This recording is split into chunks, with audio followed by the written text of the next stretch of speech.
Hello guys, റിസോർട്ടിൽ നിന്ന് check out ചെയ്ത് ഞങ്ങൾ നേരെ നിക്കിയുടെ റൂംമേറ്റ് ആയിട്ടുള്ള പ്രേമേടിൻ്റെ വീട്ടിലേക്കാണ് കേട്ടോ പോയത്. അവിടെ എത്തി ഫുഡൊക്കെ കഴിച്ചിട്ട് നമ്മൾ ജഡായിപ്പാറയിലേക്ക് പോയി ഒരു 1 അവർ ട്രാവൽ ഉണ്ടായിരുന്നു. ഞാനും നിക്കിയും പ്രേമേടിൻ്റെ മോളും ഒരു കസിൻ ബ്രദറും കൂടിയാണ് പോയത്.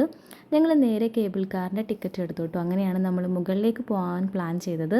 നടന്ന് കയറാനുള്ള ഓപ്ഷൻ ഉണ്ട്, നമ്മൾ കേബിൾ കാറാണ് എടുത്തത്. ഞങ്ങളുടെ ഫസ്റ്റ് എക്സ്പീരിയൻസ് ആണ് കേട്ടോ. അവരൊരുപാട് തവണ വന്നിട്ടൊക്കെ ഉണ്ട്.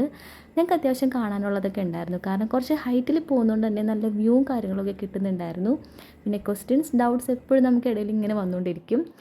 ആൻഡ് ഫൈനലി മുകളിലെത്തിയപ്പോൾ സത്യം പറഞ്ഞാൽ ഞെട്ടിപ്പോട്ടോ. ഒരു തവണയെങ്കിലും നേരിട്ട് പോയി കാണാനുള്ളതുണ്ട് അവിടെ. ആ സ്റ്റാച്ചു അത്ര ഭംഗിയാണ്, നല്ല വലുതാണ്. ഇതെങ്ങനെ പണിതു, ഇതാര് ചെയ്തു, എന്തോ ഒരു എഫേർട്ട് ഇട്ടിട്ടുണ്ടാകും, അങ്ങനെ ഒരുപാട് ഡൗട്ട്സ് ഞങ്ങൾക്കിടയിൽ വരുന്നുണ്ടായിരുന്നു. പിന്നെ അത് മൊത്തം നമ്മൾ റൗണ്ട് ചെയ്ത് കണ്ടപ്പോൾ ഈ ഒരു അമ്പലം ഒരു സൈഡിലുണ്ട് കേട്ടോ. ഹനുമാൻ സ്വാമിയുടെ ക്ഷേത്രമാണ്. അവിടെ പൂജയും വഴിപാടും ശാന്തിയും ഒക്കെ കാണുന്നുണ്ടായിരുന്നു. സോ ബാക്കി വിശേഷങ്ങൾ അടുത്ത വീഡിയോയിലായിട്ട് വരാം. ടാറ്റാ.